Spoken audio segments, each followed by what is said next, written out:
পরিবেশকে উত্তেজিত করতেছেন।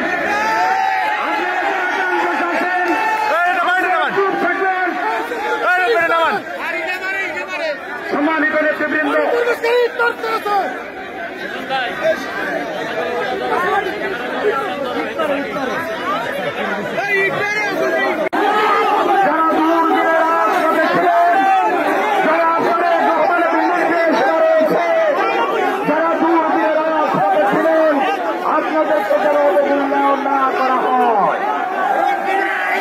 আমি আশা করব আপনারা ক্লান্ত পরিশ্রান্ত আমাদের মাননীয় প্রধানমন্ত্রী এই বৈষম্য পর্যন্ত কর্মসূচি সকল চেষ্টা থেকে এই পর্যন্ত এই কাজেই করে যাচ্ছেন।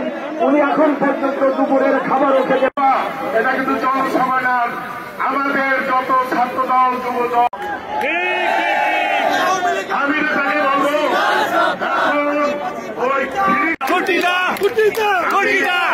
এইখানে সম্পৃক্ত কিছু আওয়ামী লীগের কেউ কৃতজ্ঞ হয়ে রইল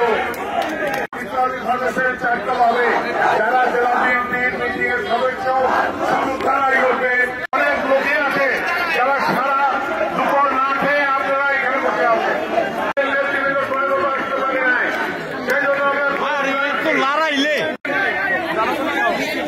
এবং তার সদস্য হিসাবে